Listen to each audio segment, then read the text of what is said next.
ఆంధ్రప్రదేశ్లో అందులోనూ రాయలసీమలో ఆళ్లగడ్డ రాజకీయం రూటే సెపరేటు. ఇక్కడ గంగుల వర్సెస్ భూమా కుటుంబాల మధ్య రాజకీయ ఆధిపత్య పోరాటం కనిపిస్తుంటుంది. 1970ల నుంచి ఈ రెండు ఫ్యామిలీలే ఆళ్లగడ్డ రాజకీయాలను శాసిస్తున్నాయి. 2014లో వైసీపీ అభ్యర్థిగా ఉన్న భూమా శోభా నాగిరెడ్డి ఎన్నికలు 2 వారాల్లో ఉన్నాయనగా చనిపోయారు. అప్పటికే ఎన్నికల ప్రక్రియ చివరి దశకు చేరుకోవడంతో పోల్స్ నిర్వహించారు. ఆ ఎన్నికల్లో శోభానాగిరెడ్డి గెలిచారు. ఆ తర్వాత వచ్చిన ఉప ఎన్నికలో శోభానాగిరెడ్డి కూతురు భూమా అఖిలప్రియ విజయం సాధించారు. శిల్పకళకు ఈ నియోజకవర్గం పెట్టింది పేరు. ఇదే సెగ్మెంట్లో ప్రాచీన చారిత్రక ఆలయం అహోబలం ఉంది. ఆళ్లగడ్డ నియోజకవర్గ ప్రజలు ఇప్పటిదాకా ఇండిపెండెంట్లు సహా కాంగ్రెస్, టీడీపీ, వైసీపీ పార్టీలను సమంగా ఆదరించారు. మరి ఇప్పుడు మారిన రాజకీయ సమీకరణాలతో ఆళ్లగడ్డలో ఓటర్ నాడి ఎలా ఉందో తెలుసుకునే ముందు 2019 అసెంబ్లీ ఫలితాలను ఓసారి పరిశీలిద్దాం. 2019 ఎన్నికల్లో గంగుల బ్రిజేంద్రరెడ్డి వర్సెస్ భూమా అఖిలప్రియ వీళ్ళిద్దరి మధ్య పోటీ జరిగింది. ఆ ఎన్నికల్లో వైసీపీకి ఏకంగా 57%, తెలుగుదేశానికి 38%, ఇతరులకు 5% ఓట్లు దక్కాయి. అంటే 2019 అసెంబ్లీ ఎన్నికల్లో ఆళ్లగడ్డలో వైసీపీ నుంచి గంగుల బ్రిజేంద్రరెడ్డి, టీడీపీ నుంచి భూమా అఖిలప్రియ పోటీ చేశారు. ఇందులో వైసీపీ నుంచి నిలబడ్డ బ్రిజేంద్రరెడ్డి ఏకంగా 57% ఓట్లు రాబట్టారు. టీడీపీ అభ్యర్థి అఖిలప్రియ 38% ఓట్లు తెచ్చుకున్నారు. 2014లో టీడీపీ టికెట్పై పోటీ చేసిన గంగుల ప్రభాకర్ రెడ్డి కొడుకే 2019లో వైసీపీ టికెట్పై పోటీ చేసి గెలిచిన బ్రిజేంద్రరెడ్డి గత ఎన్నికల్లో దాదాపు 20% ఓట్లతో సమీప ప్రత్యర్థిపై ఘన విజయం సాధించారు గంగుల బ్రిజేంద్ర. అఖిలప్రియ టీడీపీలోకి వెళ్లడం, అలాగే వైసీపీ రాష్ట్ర వ్యాప్త హవా బ్రిజేందర్ రెడ్డి విజయానికి కారణమైంది. మరి ఈసారి ఎన్నికల్లో ఆళ్లగడ్డ సెగ్మెంట్లో రాజకీయం ఎలా ఉండబోతుందో big TV exclusive detailed election సర్వేలో వెల్లడైన అభిప్రాయాలను ఇప్పుడు పరిశీలిద్దాం. ముందుగా అభ్యర్థుల వారీగా ఎవరి బలాలు బలహీనతలేంటో పరిశీలిద్దాం. ముందుగా గంగుల బ్రిజేందర్ రెడ్డి. ఈసారి ఈయనకి అనుకూలమైనటువంటి అంశాలు ఏమిటి? గంగుల ఫ్యామిలీ 2017లో వైసీపీలో చేరడంతో పూర్తిగా అక్కడ సీన్ అంతా మారిపోయింది, పొలిటికల్ ఈక్వేషన్స్ మారిపోయినాయి. మరోవైపు కుటుంబ బలగం నుంచి గట్టి మద్దతు అయితే ఈయనకి స్పష్టంగా కనిపిస్తోంది. మరోవైపు మంచి కమిట్మెంట్ ఉన్నటువంటి నాయకుడు అనే అభిప్రాయం జనంలో కనిపిస్తూ ఉంది. మరోవైపు గ్రౌండ్ లెవెల్లో యాక్టివ్గా ఉంటున్నారు, ప్రజలతో మమేకమవుతున్నారు. ఇవన్నీ కూడా బ్రిజేంద్రకి కలిసి వచ్చేటువంటి అంశాలు. మరి గంగుల బ్రిజేందర్ రెడ్డికి మైనస్ అయ్యే అంశాలు ఏమిటి? ఆల్మోస్ట్ ఆళ్లగడ్డ నియోజకవర్గ రోడ్ల పరిస్థితి అధ్వానంగా తయారయ్యాయి.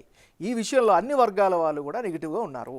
3 మండలాల్లో తీవ్రమైనటువంటి నీటి ఎద్దడి కనిపిస్తుంది. నీటి కష్టాలు ఈసారి ఈయనకి కష్టమయ్యే అవకాశం ఉంది. ఇక ఆళ్లగడ్డలో ఉద్యోగ అవకాశాల కొరత స్పష్టంగా కొట్టొచ్చినట్లుగా కనిపిస్తోంది. మరోవైపు ఆళ్లగడ్డలో భూముల విలువ పూర్తి స్థాయిలో పడిపోవడం కూడా వ్యాపార వర్గాల్లో వీరిపైన నెగిటివిటీ కనిపిస్తోంది. ఇక విద్యార్థినులకు ప్రత్యేకంగా జూనియర్ కాలేజ్ లేకపోవడం కూడా గత ఎన్నికల్లో ప్రామిస్ కూడా చేశారు. అది లేకపోవడం కూడా సాగకపోవడం మైనస్గా కనిపిస్తోంది. ఇది దీనికి సంబంధించినటువంటి ప్లస్లు మైనస్లు. తెలుగుదేశం పార్టీకి చెందినటువంటి నాయకురాలు భూమా అఖిలప్రియ. మరి అఖిలప్రియకి ఈసారి అనుకూలంగా ఉండేటటువంటి అంశాలేమిటి? ఒకసారి కనుక పరిశీలిస్తే తల్లిదండ్రుల రాజకీయ వారసత్వమే ఆమెకి ప్రధానమైనటువంటి బలంగా ఇప్పటికీ చెప్పుకోవచ్చు. నెక్స్ట్, గత 2 ఏళ్లుగా సెగ్మెంట్లుగా నియోజకవర్గంలో బాగా యాక్టివిటీస్ చేస్తున్నారు, ప్రజలతో మమేకమవుతున్నారు. మరోవైపు నియోజకవర్గంలో ఇమేజ్ పెంచుకోవడం కూడా ఆమెకి బాగా కలిసి వచ్చేటువంటి అంశం.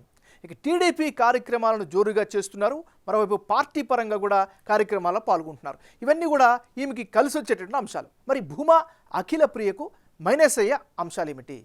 వైసీపీ అభ్యర్థిని ఏ మేరకు ఢీకొట్టారు అనేటటువంటి అనుమానం కావచ్చు, లేకపోతే ఒక క్వశ్చన్ కావచ్చు, సర్వత్రా వినిపిస్తుంది. ఇది ఈమెకి సంబంధించినటువంటి ప్రధానమైనటువంటి మైనస్గా చెప్పుకోవచ్చు. ఇది ఈమెకి సంబంధించిన ప్లస్లు మైనస్లు. భారతీయ జనతా పార్టీకి చెందినటువంటి నాయకుడు భూమా కిషోర్ రెడ్డి. మరి భూమా కిషోర్ రెడ్డికి అనుకూలమైనటువంటి అంశాలు ఏమిటి? స్ట్రాంగ్ పొలిటికల్ బ్యాక్గ్రౌండ్ ఉండడమే ఈయనకి ప్రధానమైనటువంటి బలం. మరోవైపు ప్రజల్లో పాజిటివ్ ఇమేజ్ని అయితే పెంచుకోగలిగారు. ఇది కిషోర్ రెడ్డికి సంబంధించినటువంటి అనుకూలమైనటువంటి అంశాలు ప్రస్తుతానికి. మరి ఈయనకి మైనస్ అయ్యేటటువంటి అంశాలు ఏమిటి? తరచూ పార్టీలు మారుతూ ఉన్నారు, ఒక స్టెబిలిటీ లేదు అనేటటువంటి అభిప్రాయం అయితే నియోజకవర్గంలో ఈయన పట్ల కనిపిస్తోంది. ఇది ఈయనకి సంబంధించినటువంటి ప్లస్లు మైనస్లు. ఆళ్లగడ్డలో కులాల వారీగా లెక్కలు ఎలా ఉన్నాయి, వారు ఏ పార్టీకి అనుకూలంగా ఉన్నారో పరిశీలిస్తే ఈ నియోజకవర్గంలో ఎస్సీ సామాజిక వర్గం 22%, బలిజలు 21%, ముస్లింలు 19%, యాదవులు 15% మంది నివసిస్తున్నారు. అంటే ఆళ్లగడ్డ నియోజకవర్గంలో ఎస్సీ కమ్యూనిటీకి చెందిన వారు 22% మంది ఉన్నారు. ఇందులో 50% మంది వైసీపీకి సపోర్టుగా ఉంటామని బిగ్ టీవీ సర్వేలో తమ అభిప్రాయంగా చెప్పారు. అలాగే 40% తెలుగుదేశం పార్టీకి, 10% ఇతరులకు మద్దతు ఇస్తామని చెబుతున్నారు. మరో కీలకమైన బలిజ సామాజిక వర్గ ప్రజల్లో 40% మంది వైసీపీకి, 50% మంది టీడీపీకి, 10% ఇతరులకు ఓటు వేస్తామని చెబుతున్నారు. అలాగే ముస్లింలలో 60% మంది అధికార పార్టీకి, 30% తెలుగుదేశం పార్టీకి, 10% ఇతరులకు సపోర్టుగా ఉంటామని సర్వేలో తెలిపారు. యాదవుల విషయానికి వస్తే వైసీపీకి 40%, టీడీపీ జనసేన ఉమ్మడి అభ్యర్థికి 50%, ఇతరులకు 10% సపోర్ట్ ఇస్తామని చెబుతున్నారు. ఇక రానున్న ఎన్నికల్లో ఆళ్లగడ్డ నియోజకవర్గంలో ఫలితాలు ఏ విధంగా వచ్చే అవకాశం ఉందో ఇప్పుడు పరిశీలిద్దాం.